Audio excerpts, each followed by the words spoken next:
libro de Esther. Es uno de los más emocionantes y curiosos en la Biblia.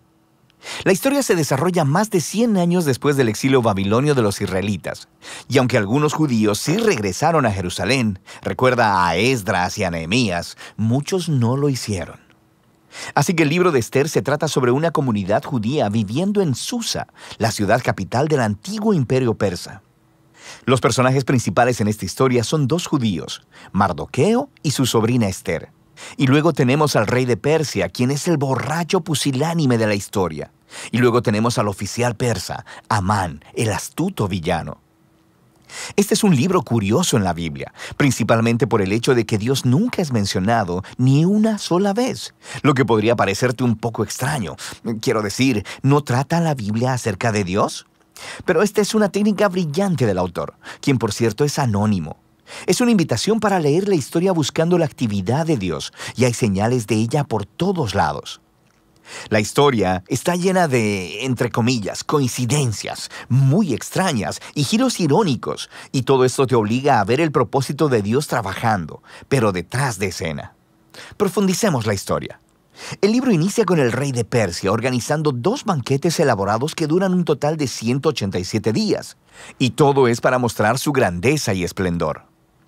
En el último día de la fiesta del banquete, él está muy borracho y demanda que su esposa, la reina Vasti, aparezca en la fiesta para él presumir de su belleza.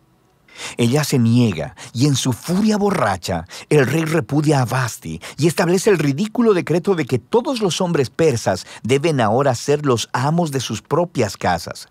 Y luego, él hace un concurso de belleza porque quiere encontrar una nueva reina. Es como una telenovela bastante mala, pero aquí es donde se nos presenta a Esther y a Mardoqueo. Esther oculta su identidad judía y entra al concurso de belleza y gana. Y el rey está tan obsesionado con Esther que la hace la nueva reina de Persia. Ahora, después de esto, y de manera todavía más providencial, resulta que Mardoqueo escucha a 2 guardias reales conspirando para matar al rey. Y le informa a Esther, quien informa al rey, y Mardoqueo recibe el crédito por salvar la vida del rey. Ahora, desde el principio hasta aquí, Dios no se menciona en ningún lado, pero todo parece haber sido ordenado providencialmente. ¿Qué está tramando Dios? Tienes que seguir leyendo. Después se nos presenta a Amán, quien no es persa. Es llamado Agageo. Es descendiente de los antiguos cananeos. Recuerda a Samuel, capítulo 15. El rey exalta a Amán a la posición más alta en el reino y demanda que todos se arrodillen ante Amán. Bueno, cuando Mardoqueo ve a Amán, se niega a arrodillarse, lo que por supuesto llena de ira a Amán. Y cuando se entera de que Mardoqueo es judío, Amán convence al rey de establecer un descabellado decreto para destruir a todas las personas judías. Y para decidir la fecha de la aniquilación de los judíos, Amán echó suertes. En hebreo eso se conoce como Pur. Recuerda este dato para después. 11 meses después, en el 13 de Adar, todos los judíos morirán. Después, Amán y el rey tuvieron un banquete en el que se sentaron a beber para celebrar su horrible decisión. Así que ahora el enfoque está sobre Mardoqueo y Esther, quienes son la única esperanza para el pueblo judío. Ellos planean que Esther revele su identidad judía al rey y le pida que revierta el decreto.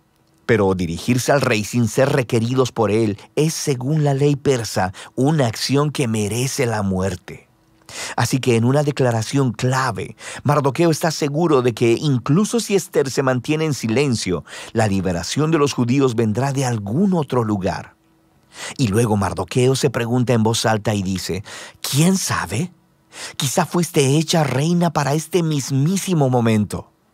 Esther responde con valentía y se dispone a ir delante del rey con sus asombrosas palabras. Si perezco, que perezca. Sabiendo lo que sigue, vemos el irónico giro de todos los planes malvados de Amán. Esther recibe al rey y a Amán en un primer banquete y les dice que quiere hacer una petición especial a ambos en un banquete exclusivo al día siguiente. Amán sale del banquete completamente borracho y ve a Mardoqueo en la calle. Él se llena de ira y ordena que una gran horca o estaca sea construida para que Mardoqueo sea colgado en ella por la mañana. Parece que las cosas no pueden ir peor para los judíos y para Mardoqueo, pero de repente la historia da un giro. Sucede que esa noche el rey no puede dormir y hace que le lean las crónicas reales para tener una buena lectura en la cama. Y resulta que escucha acerca de cómo Mardoqueo salvó la vida del rey. Se le había olvidado completamente. Así que por la mañana, Amán entra para pedir la ejecución de Mardoqueo. Y el rey, en ese momento, ordena que Amán honre a Mardoqueo públicamente por haber salvado su vida. Así que ahora Amán debe guiar a Mardoqueo alrededor de toda la ciudad en un caballo real, diciéndoles a todos que lo honren.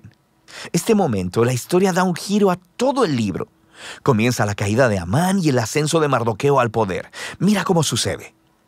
El día siguiente es el segundo banquete de Ester, así que el rey y Amán llegan y Ester le informa al rey, primero que nada, que ella es judía. Y segundo, que Amán ha establecido un decreto para asesinarla a ella y a Mardoqueo, quien salvó su vida, y para asesinar a todos los judíos.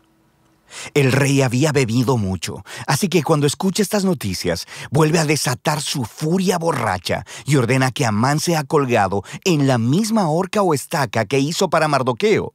La manera en que acabó Amán fue irónica y macabra. Pero la ejecución de Amán no resuelve el problema del decreto para asesinar a todos los judíos. Así que el enfoque está ahora en Ester y Mardoqueo, mientras hacen un plan para revertir el decreto. Ellos descubren que el rey no puede revocar un decreto que ya ha establecido. Así que en lugar de eso, el rey encarga a Mardoqueo que elabore un contradecreto. En el día asignado en el que se supone que todos los judíos serían asesinados, el 13 de Adar, se le ordena ahora a los judíos que se defiendan y destruyan a cualquiera que haya conspirado para matarlos. Luego, Mardoqueo, Ester y los judíos de todos lados organizan banquetes y fiestas para celebrar este nuevo decreto, y Mardoqueo es exaltado en un lugar junto al rey. Eventualmente llega el día del decreto y los judíos triunfan sobre sus enemigos. Primero destruyen a la familia de Amán y luego a todos los otros oficiales persas que se habían unido al complot de Amán. Y luego, un segundo día, ellos obtienen permiso para destruir a cualquiera que hubiera conspirado contra ellos en todo el reino. Y esto resulta en gozo y celebración, conforme los judíos son rescatados de la aniquilación. La historia luego cuenta cómo Ester y Mardoqueo establecieron por decreto esta fiesta anual de 2 días, Purim, para conmemorar su liberación de la destrucción. Y el nombre de la fiesta viene de la suerte que echó Amán. Recuerda, Purim. El libro concluye con un breve epílogo en el que Mardoqueo es exaltado como segundo al mando en el reino. Se nos dice acerca de su grandeza y esplendor real conforme los judíos florecen en el exilio. Ahora, da un paso atrás. Nota cómo toda esta historia ha sido diseñada. La historia estaba llena de giros irónicos, pero ahora podemos ver que la historia completa está estructurada como un giro irónico, incluso hasta los detalles. El esplendor, las fiestas y los decretos del rey son un reflejo del esplendor, las fiestas y los decretos de Mardoqueo al final. Ester y Mardoqueo salvan primero al rey, pero ahora al final salvan a todos los judíos. Y luego tienes la exaltación, los edictos y el banquete de Amán, que son revestidos por la exaltación, los edictos y el banquete de Mardoqueo. Y luego en el centro tienes las escenas en las que Ester y Mardoqueo hacen sus planes. Y luego, los 2 banquetes de Ester actúan como un marco alrededor del giro más grande de la historia, la humillación de Amán y la exaltación de Mardoqueo. Otra característica fascinante de este libro es la ambigüedad moral de los personajes. Vemos mucha bebida, ira, sexo y asesinatos, de los cuales Mardoqueo y Ester son parte. Sin mencionar la violación de muchos mandamientos en la Torá, como casarse con gentiles y comer alimentos impuros. Así que la historia no está colocando a Mardoqueo y a Ester como ejemplos morales, como si aprobara todo su comportamiento, pero sí son colocados como modelo de confianza y esperanza cuando las cosas van muy mal. Y así el libro de Ester regresa a esa pregunta con la que empezó: ¿por qué no se menciona a Dios? El mensaje de este libro parece ser que cuando parece que Dios está ausente, cuando su pueblo está en el exilio, cuando son infieles a la Torá, ¿significa esto que Dios ha terminado con Israel? ¿Ha Dios abandonado sus promesas? Y el libro de Ester dice que no. Nos invita a ver que Dios puede trabajar y que trabaja en el desorden y en la ambigüedad moral de la historia humana. Y Él utiliza para cumplir sus propósitos la fidelidad de personas que han transigido moralmente. Así que el libro de Esther nos pide que estemos dispuestos a confiar en la providencia de Dios, incluso cuando no la veamos trabajando, y a esperar en que no importa lo mal que se pongan las cosas, Dios está comprometido con la redención de su mundo.